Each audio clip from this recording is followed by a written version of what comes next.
नमस्कार। Civil services परीक्षा के ऑनलाइन प्रोग्राम में आप सभी विद्यार्थियों का स्वागत है।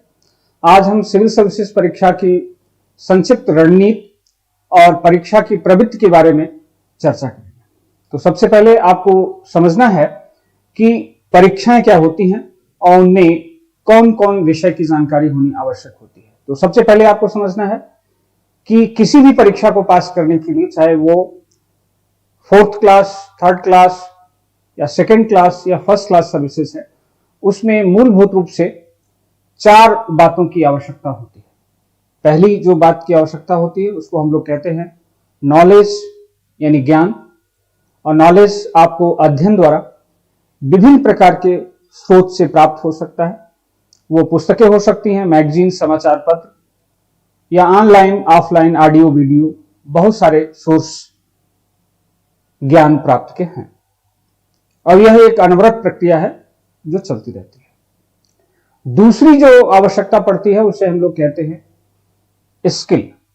स्किल हर व्यक्ति के अंदर होती है, बशर्ते उस दिशा में जब कोई मेहनत करता है या उसे निखारने की कोशिश करता है तो स्किल डेवलप होती है। स्किल यानी समथिंग स्पेशल क्वालिटी जो एक व्यक्ति से दूसरे व्यक्ति को अलग करती है, जिसे हम लोग निपुणता या कौशल के नाम से भी जानते हैं। तीसरी जो आवश्यकता होती है उसे हम लोग कहते हैं अप्रोच। अप्रोच यानी दृष्टिकोण। किसी भी विषय पर व्यक्ति के सोचने समझने की नजरिया को हम लोग अप्रोच कहते हैं। अप्रोच का जो विकास है वो क्रमबद्ध रूप से क्रमशः धीरे धीरे होता है। ये आपके आसपास के एटमॉस्फेयर, सामाजिक पृष्ठभूमि के ऊपर निर्भर करता है। अप्रोच सकारात्मक और नकारात्मक दोनों हो सकते हैं। इसी तरह से चौथी जो आवश्यकता होती है वो होता है एप्टीट्यूड। एप्टीट्यूड जो होता है उसे आप ऐसे समझ सकते हैं कि आपकी कथनी और करनी में क्या अंतर होता है। एप्टीट्यूड किसी व्यक्ति के अंदर जो छिपी हुई प्रवृत्तियां होती हैं उन्हें चेक करना, उन्हें जानना अथवा उन्हें समझना। एप्टीट्यूड जो होता है वो भी ग्रेजुअल डेवलप होता है, लेकिन अप्रोच के विकास की तुलना में इसकी गति धीमी होती है। तो सबसे पहले समझना है कि इन 4 बातें हैं आपको, और इन 4 बातों की ही तरह भारत में जो परीक्षाएं होती हैं वो कुल 4 प्रकार की एग्जामिनेशंस हैं। तो सबसे पहले आपको जो समझना है वो जो परीक्षा होती है सबसे पहले, जिसको हम लोग 4th क्लास एग्जामिनेशन कहते हैं, 4th श्रेणी की परीक्षा। 4th श्रेणी में जो प्यून है जिसका काम पानी पिलाना है, फाइल को इधर से उधर ले जाना है, या उसके सामान्य जिसको आप कह सकते हैं जो ऑफिस के वर्क हैं उसे ले जाना है, तो उसे चूंकि उसे सिर्फ ज्ञान थोड़ा होना चाहिए, उस फाइल को पढ़ सकता है, समझ सकता है, लेकिन उसके पास स्किल की आवश्यकता नहीं होनी चाहिए। स्किल किसी भी प्रकार की उसे स्किल की आवश्यकता नहीं होनी चाहिए। सिर्फ उसे सामान को इधर से उधर ले जाना है और पहुंचाना है, क्योंकि अप्रोच की यहां कोई आवश्यकता नहीं कि फाइल किसे देना है अथवा नहीं देना है, और एप्टीट्यूड की भी कोई आवश्यकता नहीं होती है। तो ये एक सामान्य जो है 4th क्लास के लिए, यानी नॉलेज और स्किल की आवश्यकता होती है। अब हम लोग जो बात करते हैं जिसको कहते हैं 3rd क्लास सर्विसेज या तृतीय श्रेणी की जो सर्विसेज होती हैं, जिसमें आप कह सकते हैं ड्राइवर है, कारपेंटर है या पेंटर है, इलेक्ट्रीशियन है। तो यहां पर आपको देखना है कि इसका ज्ञान भी होना चाहिए। ज्ञान इसका आवश्यक इसलिए है कि उसे ये पेंटर को आना चाहिए कि कौन सा पेंट की क्या क्वालिटी है, उसको लगाने पर उसका टाइम ड्यूरेशन कितना रहेगा, उसकी लाइफ कितनी होगी, और किस लाइट में कौन सा कलर लगाएं तो वो ज्यादा बेहतर रहेगा। यानी वो उस एक दूसरे के साथ जो उसका जुड़ाव है उसे भी समझना होता है। तो यहां नॉलेज की आवश्यकता होती है, लेकिन नॉलेज यहां पर आप ज्यादा नहीं, 20% नॉलेज की आवश्यकता होती है टोटल कंटेंट में हम बात करते हैं, लेकिन उसे हुनरमंद होना चाहिए। हुनरमंद का मतलब है कि यदि एक ड्राइवर है तो वो ट्रैफिक के रूल्स रेगुलेशन को समझे, गाड़ी कहां चलाना है, कैसे चलाना है, उसे आना चाहिए। इसी तरह से एक कारपेंटर को भी आवश्यक है कि वो समझे कि लकड़ी को आरी से काटना है, फरसे से नहीं काटना है। तो उसे मालूम हो कि यदि मोटी लकड़ी है तो उसे हम किस मशीन से काटेंगे और उसे हम कैसे तराशेंगे, या तराशने की कौन सी तकनीक आ गई है। कहने का मतलब है स्किल उसके अंदर होनी चाहिए, जिसको हम लोग कहते हैं। अब स्किल में भी कई तरह की बातचीत होती है कि semi skill, super skill, skill, अलग अलग प्रकार की बातें हो सकती है। ये ठीक उसी तरह से कह सकते हैं कि कोई ऐसा राजगीर है जो अपना काम करते करते अपने एक्सपीरियंस और अनुभव से वो एक इंजीनियर के लेवल तक पहुंच जाता है, तो वो उसके वर्क के करने के अनुभव से उसमें ये चीज आती है। लेकिन उसके लिए यह भी आवश्यक नहीं है कि वो अप्रोच रखे अथवा उसका कोई भी दृष्टिकोण अथवा एप्टीट्यूड हो। उसे सिर्फ काम अपने आजीविका के लिए और बेहतर आजीविका के, उसका उद्देश्य है कि हम ऐसा काम करें जिससे ज्यादा से ज्यादा हमको पैसा मिल सके, और ज्यादा पैसा मिलेगा तो अपनी सामाजिक लाइफ वो बेहतर से कर सकता है और ज्यादा चीजें खरीद सकता है, चाहे वो सेवाएं हो अथवा वस्तुएं। उसका उद्देश्य में कोई अप्रोच डेवलपमेंट या अप्रोच से लेना देना उसका नहीं है, न ही उसका एप्टीट्यूड है, क्योंकि ऑलवेज ये या तो किसी के सबऑर्डिनेट होते हैं या किसी कॉन्ट्रैक्ट के थ्रू किसी का काम करते हैं। अब आपको यह समझना है कि जो सेकंड क्लास सर्विसेज है, सेकंड क्लास सर्विसेज में डॉक्टर्स, इंजीनियर्स, या आप जो परीक्षा होती है जिसको कहते हैं एनडीए, सीडीएस, जो आर्मी के अफसर्स होते हैं, इसमें स्किल की आवश्यकता होती है। यदि डॉक्टर है और उसे ऑपरेशन करना है तो उसे स्किल्ड होना चाहिए। ये नहीं कि उसको ऑपरेशन करते समय उसका हाथ कांपने लगे, काटना कहीं और काट कहीं और दे, लेकिन उसके पास नॉलेज भी होना चाहिए। नॉलेज बेहतर होना चाहिए, 90 to 100% कंटेंट का जानकारी होनी चाहिए, यानी उससे मालूम होना चाहिए कि कौन सा अंग शरीर के किस पार्ट में है, यह उसको क्लियर होना चाहिए। ठीक इसी प्रकार से इंजीनियर को भी नॉलेज होना चाहिए कि यदि यहां पर ब्रिज बनाना है तो हम किस प्रकार से ब्रिज को डिजाइन करें कि ब्रिज भी मजबूत हो और साथ में इसमें जो खर्च है वो कम आए, इसकी लाइफ टाइम भी ज्यादा, यानी सरकार के पैसे को बचा सके। या सेना के अधिकारी में जब भर्ती होती है तो उसके लिए भी आवश्यक होना चाहिए कि उसकी फिटनेस कैसी है, स्किल वहां 100% होनी चाहिए, निशाना उसको सही तरीके से आना चाहिए। लेकिन यहां पर जो अप्रोच की बातचीत करते हैं, इन दोनों नौकरियों, तीनों नौकरियों, चारों नौकरियों, कई प्रकार की जॉब्स हैं। हमने 2-3 आपको एग्जाम्पल दी, ऐसे 20-25 प्रकार की नौकरियां भारतवर्ष में है। तो अप्रोच जो है वहां होना चाहिए, लेकिन वो 25%, एप्टीट्यूड 10% की हम लोग बातचीत करते हैं। तो यानी उसे ये डिसीजन लेना होना चाहिए कि हमें ऑपरेशन करना है तो हमारा भी इसका सामाजिक दायित्व क्या है, समाज के प्रति हमारी जिम्मेदारी क्या है। तो वो अपना एक दृष्टिकोण, या उसको यह सोचना होता है कि फला पेशेंट और 2 पेशेंट है, और एक पेशेंट को किस बीमारी से जूझ रहा है, दूसरा पेशेंट किस बीमारी से जूझ रहा है। ये डॉक्टर ही बता पाएगा कि किस पेशेंट को तुरंत इलाज की आवश्यकता है, किसे वेंटिलेटर चाहिए और किसे वेंटिलेटर नहीं चाहिए। वो उसमें प्राथमिकता तभी निर्धारित कर सकता है जब उसका एक नजरिया हो और उसे लगे कि किसे हमें बचाना है, समाज के लिए कौन आवश्यक है, यानी क्रमबद्धता में उसे निर्धारित करना होता है। इसी को हम लोग कहते हैं अप्रोच।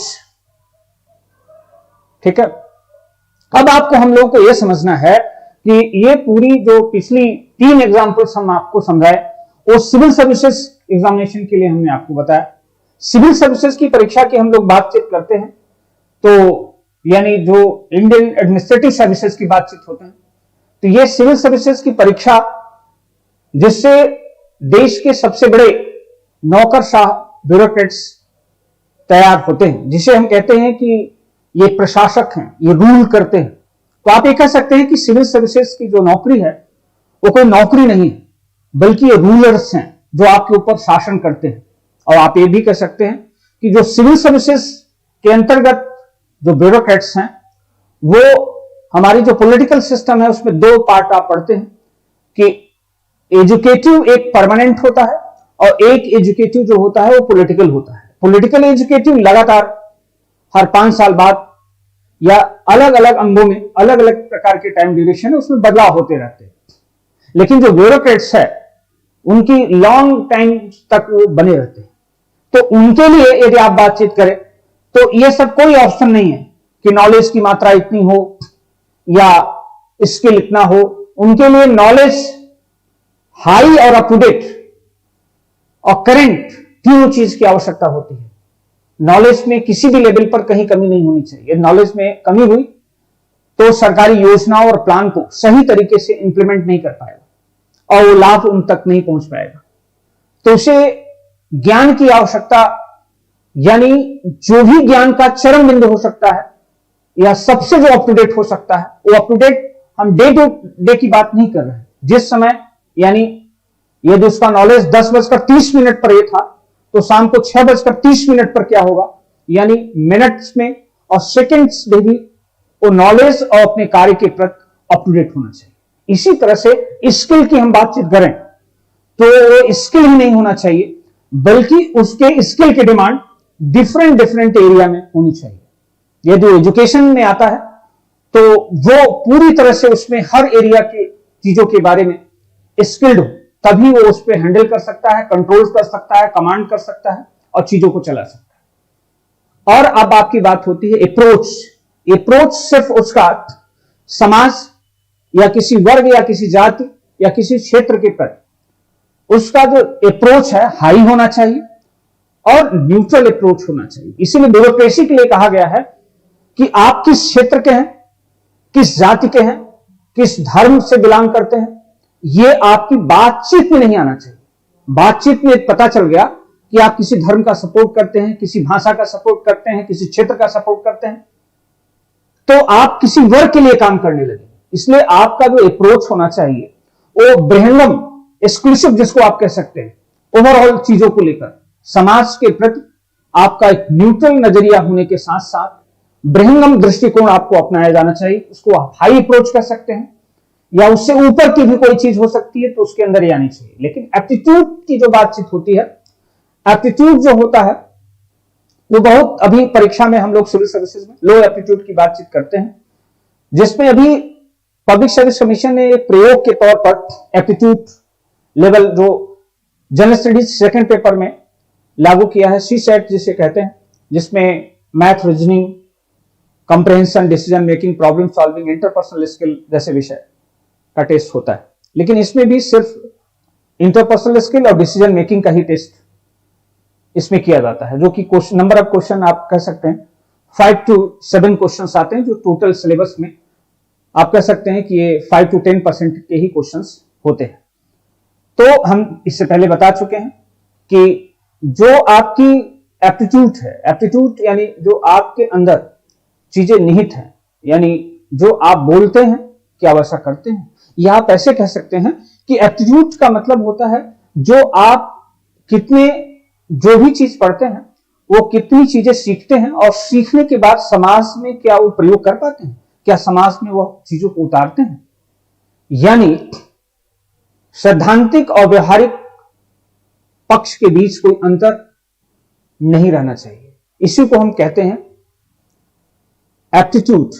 एप्टीट्यूड की जो परीक्षा है वो पूरी दुनिया में सबसे पहले बातचीत की जाती है। तो अमेरिका में MIT इंस्टीट्यूट और मुंबई में भारतवर्ष में सेंट जेवियर इंस्टीट्यूट और फिर UPSC में एप्टीट्यूड टेस्ट 2012 से है। अब आपको समझना है इसको कि प्रीलिम्स एग्जामिनेशन में हम लोग बातचीत करते हैं तो ये नॉलेज यहां पर हाई, यानी नॉलेज लेवल यहां हाई होना चाहिए, जो स्किल है वो मीडियम, लो अप्रोच और लो एप्टीट्यूड, यानी ये जो परसेंटेज हमने यहां पर लिखे हैं, ऐसे आपको समझना है कि नंबर ऑफ क्वेश्चंस हैं, इसी पर बेस होते हैं। तो प्रीलिम्स एग्जामिनेशन को नॉलेज पर ज्यादा फोकस किया जाता है, तो वो आपको डेवलप करना होगा, तभी आप परीक्षा को पास कर पाएंगे।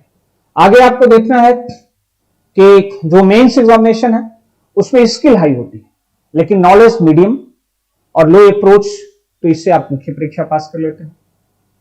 तो इस प्रकार के आपको समझना है कि ये चीजें बारी बारी से चेक की जा रही है।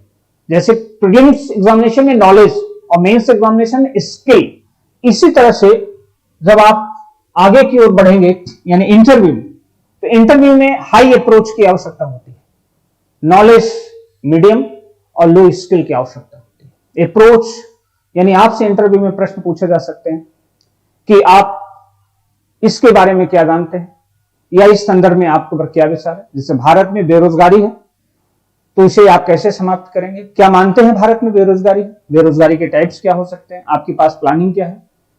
ये बहुत सारे ऐसे प्रश्न हो सकते हैं जिसका उत्तर आपको देना ही पड़ता है। इसमें आप ये नहीं कह सकते कि हम नहीं जानते, सॉरी, ऐसा नहीं। अप्रोच आपको बताना ही पड़ता है, जिससे आपको तब लिया जाएगा जब आपको समझा जाएगा कि आप समाज के प्रति आपकी सोचने और समझने का जो नजरिया है वो कैसा है। अब हम लोग इसमें अपने इस जो हम डिस्कशन कर रहे हैं इसके लास्ट खंड में आ गए हैं, और इसमें सबसे पहले हमको समझना है कि सिविल सर्विसेज परीक्षा के पढ़ाई की क्या आपकी रणनीति होनी चाहिए, कैसे पढ़ाई करना चाहिए। तो एग्जाम्पल के तौर पर इसको समझने के लिए एक हम टॉपिक आपको रखते हैं जिसको इन आधार पर आपको पढ़ना है। जैसे साइंस एंड टेक्नोलॉजी में या फिजिक्स में आप चले जाएं तो एक टॉपिक है ऑप्टिकल फाइबर, जिसको हम लोग प्रकाश तंतु हिंदी में कहते हैं। तो अब आपको समझना है कि जो आपको पढ़ाई करना है उसमें 4 बातों की जानकारी आपको आनी चाहिए।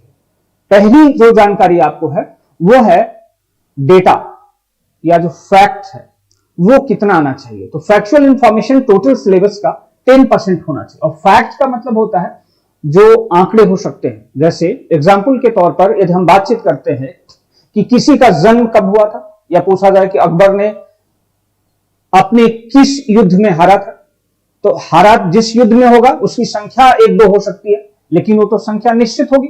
तो जो फैक्चुअल डेटा होता है वो कभी बदलता नहीं। फैक्चुअल डेटा जो होता है वो सभी किताबों में लगभग समान होता है।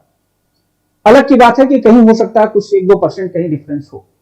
तो यदि आपसे प्रश्न पूछा गया कि ऑप्टिकल फाइबर किसका बना होता है, ऑप्टिकल फाइबर की पहली फैक्ट्री भारतवर्ष में कहां खुली, या भारतवर्ष में ऑप्टिकल फाइबर की पहली लाइन कहां बिछाई गई, तो लाइन एक ही जगह बिछाई गई होगी, 10 जगह तो बिछाई नहीं गई होगी। अब इसको रटने के अलावा हम समझते हैं इसमें कोई आपके पास रास्ता नहीं। हाँ, इसको ये कह सकते हैं कि किसी चीज को यदि क्रम से आप रटते हैं तो कभी कभी आप क्रमबद्धता में उसे याद भी कर सकते हैं। तो रटने के लिए भी आपको थोड़ी सी टेक्निक्स लगानी पड़ती है। यानी यह ऑप्टिकल फाइबर जो टेक्नोलॉजी है उसकी खोज किस वैज्ञानिक ने की, भारतवर्ष में सबसे पहले कौन आया, भारतवर्ष में ऑप्टिकल फाइबर तकनीक के जनक कौन है, ऑप्टिकल फाइबर की सेवा प्रदान वाली कंपनी कौन है, ऑप्टिकल फाइबर की सबसे बड़ी कंपनी कौन है। आज भारतवर्ष में ऑप्टिकल फाइबर आधारित सेवा में टोटल जो संचार सर्विसेज में उसमें उसका क्या प्रतिशत है।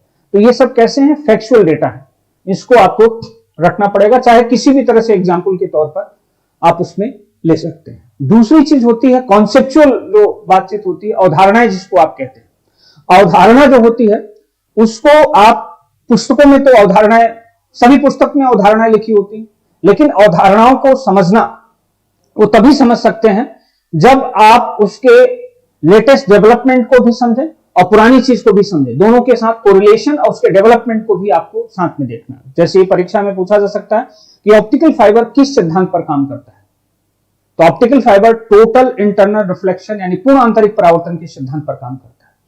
लेकिन ऑप्टिकल फाइबर की जो टेक्नोलॉजी है उसमें कई चीजें अभी और उसमें संशोधन किए गए, जिसमें अभी सिविल सर्विसेज में 2016 में ही प्रीलिम्स एग्जामिनेशन में पूछा गया था कि ऑप्टिकल फाइबर जिस सिद्धांत यानी टोटल इंटरनल रिफ्लेक्शन सिद्धांत जो है उसमें एक्चुअल कौन सी प्रिंसिपल नहीं आई है, तो उसमें आ गया नया सिद्धांत कि एब्सोल्यूट टोटल इंटरनल रिफ्लेक्शन की नई थ्योरी आ गई।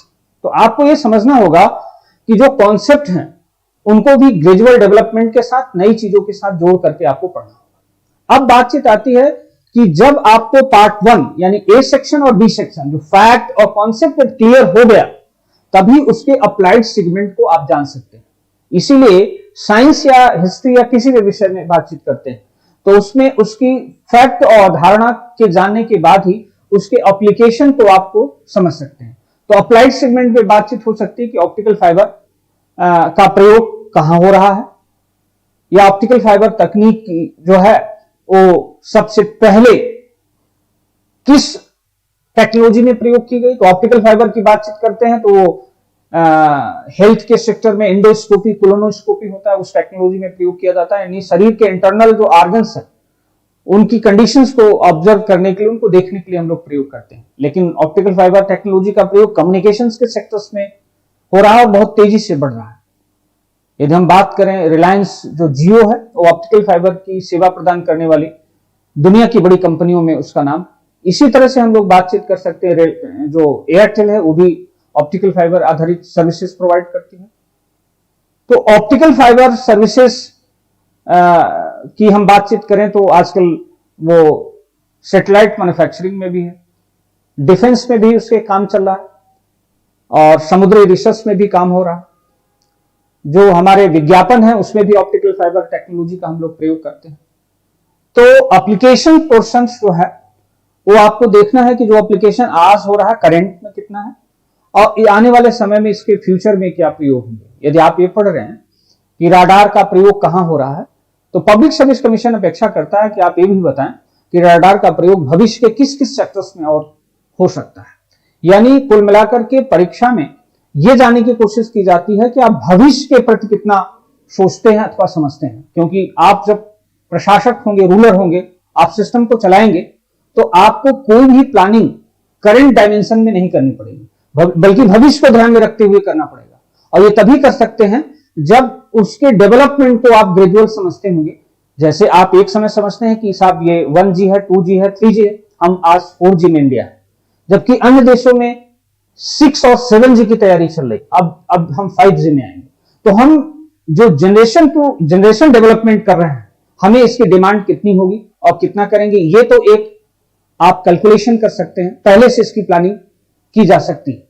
इसी तरह से अब आपको समझना होगा कि जो लास्ट वाला आपका सेगमेंट है डी, यानी फैक्ट में जो लेटेस्ट डेवलपमेंट है, जो कॉन्सेप्ट में नई चीजें आई हैं और जो एप्लीकेशन में नई चीज आई है, तीनों के बीच एसोसिएशन करते हुए, उसको आप कह सकते हैं उसकी डीप स्टडी करते हुए, करंट सिनेरियो को जोड़ते हुए सिविल सर्विसेज परीक्षा में बातचीत करते हैं। तो टोटल सिलेबस का नियर अबाउट 40% क्वेश्चंस यहीं से आते हैं। तो ये सिविल सर्विसेज में खास करके यूपीएससी का ट्रेंड है। लेकिन अदर स्टेट की एग्जामिनेशन की बात करें, चाहे Uttar Pradesh public service commission की बातचीत करते हैं, तो इसका डायमेंशन बदल जाता है। क्योंकि Uttar Pradesh public service commission में टोटल जो जनरल स्टडीज में 150 क्वेश्चन आते हैं, उसमें near about 50 question fact based होते हैं। और फिर उसकी हम बातचीत करें तो 10% जो क्वेश्चंस होते हैं वो कॉन्सेप्चुअल स्टडी बेस्ड होते हैं। उसके बाद में यदि हम लोग बढ़ते हैं तो सारे आगे क्वेश्चंस उसके वो एप्लीकेशन और फैक्ट को एनालिसिस करते हुए प्रश्न आते हैं। लेकिन यहां कुल मिलाकर कहने का मतलब फैक्चुअल डेटा जो है Uttar Pradesh public service commission में ज्यादा है। यदि एमपी का एग्जाम बात करें तो वहां 60 to 70% हो जाता है। राजस्थान में फिर भी आप कह सकते हैं नियर अबाउट 60% है। यदि बिहार पब्लिक सर्विस कमीशन की बातचीत करते हैं तो वहां पर 45% के आसपास फैक्चुअल इंफॉर्मेशन की जरूरत पड़ती है। तो अलग अलग इस राज्यों में जो परीक्षाएं हैं वो इस प्रकार से डिमांड रखती हैं। तो आपको देखिए इससे भी पता चल सकता है कि फैक्ट की जो जानकारी है वो शुरुआती दौर में ज्यादा होती है। जैसे जैसे फैक्ट आप जान जाते हैं तो उसमें कमी आती है। उस अप्लाइड सेगमेंट की ओर पब्लिक सर्विस कमीशन बात करता है। तो इस प्रकार से हमने इस वीडियो में आपको सिविल सर्विसेज परीक्षा की जो डिमांड है अध्ययन की रणनीति, उसके बारे में हमने आपको बताया। आगे की वीडियो में हम लोग सिविल सर्विसेज परीक्षा में मुख्य परीक्षा की रणनीति और उसके पूछे जाने वाले प्रश्नों की प्रवृत्तियों पर हम लोग विस्तार पूर्वक डिस्कशन करेंगे। और इसी के साथ आप सभी विद्यार्थियों को धन्यवाद। Thank you.